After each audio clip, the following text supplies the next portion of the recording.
The video you're about to see is for historical purposes only.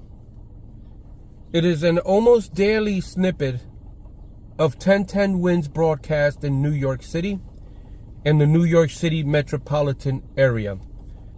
On my morning commute, I listened to this news broadcast and decided to share a snippet of the news for historical purposes. The mission is to record history. It does feel like an indictment is coming from all the tea leaf reading our team has been doing over the last several weeks. No indictment as of right now. Famous last words. Correspondent John Santucci. Congressman George Santos, a free man today because people co-signed a $500,000 bond enabling his pretrial release. As a very public figure, representing parts of Queens and Nassau County, news organizations are asking the judge to make those names public. Santos's lawyer, George Murray, now says Santos would rather go to jail to protect their identity, urging the judge to reject the request. If the judge is not inclined to do that, he says the guarantors should be given the chance to rescind their action without being revealed, with Santos sent to jail pending trial if he can't find others willing to publicly post that bond for him. Wins News Time 8:10. The FBI showed House Republicans the document they demanded to see on an investigation into then Vice President Biden, but they're still looking to hold the FBI director in contempt of Congress. The FBI gave the House Oversight Committee a look at an FBI document detailing an informant who claims Joe Biden accepted a bribe during his time as vice president. But House Speaker Kevin McCarthy tells Fox News he wants the FBI director to hand over the document. If he doesn't come forth and allow everyone to see it, we will move contempt charges against him on Thursday. President Biden's spokesman said those charges were not credible 3 years ago. Andy Field, ABC News, Washington. Twins News Time 8:11. Traffic and transit with Karen Stewart. We're going to the Bronx, southbound Bruckner, just past White Plains Road. We've got an accident. We've got the right lane blocked. There are heavy delays there. Then it's going to stay really kind of jammed on the southbound Bruckner all the way down to the Sheridan Expressway. We've got some northbound delays up into the Sheridan as well, not jammed like the southbound side is. We're also jammed on the westbound side of the Cross Bronx from the Bruckner interchange out into the Bronx River Parkway, and some delays will take you out in Southern Boulevard after that. The Deegan on the southbound side. We have delays from 233rd Street down into 95. We're not jammed at all, just very busy. And then we've got northbound delays from Yankee Stadium, maybe Grand Concourse, up into 95 there. Over at the Hudson River at the George, as we check what you need to know about the bridges and tunnels, 50 minutes inbound at the GW Bridges upper and lower levels, 55 at the Lincoln, and 45 minutes inbound at the Holland Tunnel. And we're still dealing with that city-bound RFK Triborough disabled vehicle in the left and the center lanes. The bridge has gotten very heavy because of that. Alternate side parking rules are in effect today citywide. Our next report is 8:21. I'm Karen Stewart, 1010 Wins on 92.3 FM. Don't become another victim. Protect your home and family with the Sloman Shield. Call 833. Looks like it's going to be very trafficy out here today for this Driving in the News episode. Safe. Now the AccuWeather 4-day forecast from meteorologist Dean DeVore. Hello, Dean. Lane, we're looking at hazy sunshine. We'll be giving way to some clouds here for a while. We're looking at maybe a shower thunderstorm to pop early and then another one later this afternoon.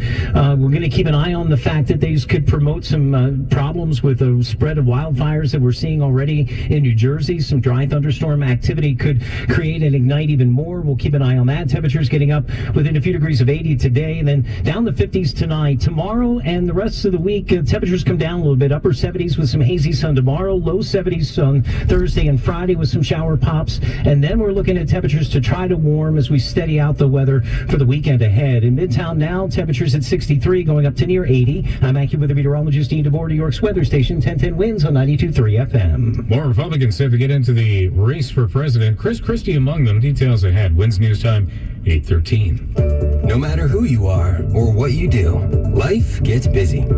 With all you have going on, don't let your health insurance slip through the cracks. Renewal rules have changed, which could mean losing your health insurance if you don't act. New York State of Health is here to help. Once you receive your letter from us, follow the instructions right away. To get started, visit nystateofhealth.ny.gov or call 1-855-355-5777. Go ahead and live your best life. There are over 1 million winning tickets from the New Jersey Lottery every week. I'm here for a good time, no matter my sunshine. So just go through what you like, 'cause you can live your best life. So get out and play during 101 Days of Summer. There's tons of fun events, games, and prizes happening all across Jersey. Visit 101daysofsummer.com to learn more. Must be 18 or older to buy a lottery ticket. Please play responsibly. If you or somebody knows a gambling problem, call 1-800-GAMBLER. Let's face it, your company is still feeling the financial effects of the pandemic. And if you own a restaurant, dental practice, or small business that persevered through lockdown, a phone call to Omega Accounting Solutions can be a game changer. Omega Accounting Solutions. A quick thank you to everyone that's been joining me on my morning commute to work. I know this is not the most exciting type of video, but it is important, I feel, to record our history through our little news clips. And simplify the application process. Learn in less than 10 minutes if you are a good candidate. Call Omega. And I didn't want to record history and having you watch like a picture or a graphic of something. At least this way you get to join me on my commute while you're listening to the news. Running a small business is challenging enough. Trust Omega Accounting Solutions to help claim the tax credits you deserve. Call now, 800-704-2000 or online at OmegaTaxCredits.com. The phone number again, 800-704-2000. That's 800-704-2000. WINS News Time 8:15. With the opioid crisis continuing to take lives, today marks the first National Naloxone Awareness Day, the nasal spray also known as Narcan, used to reverse an overdose. Leah Shepard is CEO of Victoria's Voice Foundation, named after an 18-year-old who died of an overdose in 2015. 50% of all overdose deaths are witnessed by a bystander. And so what we're trying to do from a foundation standpoint, now that the FDA has approved naloxone as an over-the-counter drug, anyone can walk into any drugstore and buy it, is it should be as easy to have in your home as Band-Aids. Shepard says the Naloxone Day of Awareness is established through a congressional resolution that received bipartisan support. Chris Christie lost his best friend to opioid painkillers in his work to address the addiction crisis. Now the former New Jersey governor is preparing to run for president again, with an announcement set for St. Anselm College in New Hampshire today. The fact is that former President Trump still remains far out ahead of any of his GOP competitors. It's going to be an uphill battle for Governor Christie, who has been vocally anti-Trump, and that is going to make things more complicated for him as he tries to get some of those votes. NBC News Deputy Political Director Avery Harper. Former Vice President Mike Pence will announce his run tomorrow in Iowa. North Dakota's Governor Doug Burgum also set to enter the GOP race. Today's primary day in New Jersey, which usually doesn't amount to very much, but with state legislative redistricting this year, there are some races to watch. Veteran state senators Dick Cody and Nia Gill have found themselves at odds after redistricting put Gill in Cody's Essex and Morris County district. Remember the little-known Republican who shocked the state by defeating former state Senate President Steve Sweeney a couple of years ago? Well, now Senator Ed Durr is facing a primary challenge from Assemblywoman Beth Sawyer, who he ran with 2 years ago. WINS News Time 8:17. A Russian-occupied dam in southern Ukraine has been essentially destroyed and is now flooding downstream communities, including Kherson. Those living near the Novakhovka Dam are already being evacuated. The dam reservoir supplies water to the Crimean Peninsula and to the Zaporizhia nuclear power plant, both also Russian-occupied.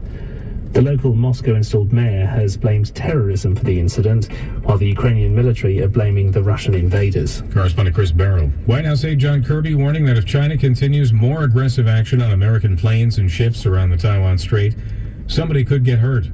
Close intercepts are nothing new, but they're getting closer of late as China insists the U.S. should butt out of the region's affairs. But it's only been in the last couple of years that they have started becoming more and more aggressive about these intercepts, sometimes coming within literally feet of not just American aircraft, but also U.S. and British as well. Correspondent David Martin. Dozens of American and British World War II veterans returning to the beaches of Normandy, France today. Jake Larson among them, an American World War II veteran who's now 100 years old. I got in on the planning of D-Day. I got the Bronze Star. And the French gave me the Legion of Honor. Larson attended that ceremony in Normandy, commemorating a key operation in the first minutes of the assault, which led to the liberation of France and Western Europe. Wins News Time 8:19. Top stories next. Lance Jameson is one of thousands of patients who have benefited. All right, guys, thank you so much again for joining me on my commute on this Driving in the News episode. Keep in mind, this is not, basically, it's not for entertainment purposes, but for historical purposes that I'm doing this playlist. I do understand it's not the most exciting type of video on YouTube. I do know that. But I feel it's important to record our history for future generations so they can see what our roads look like, what buildings are here, the shape of our cars, the designs of our vehicles. And I thought that would be pretty cool for future generations to see that. All right, see you on the next video.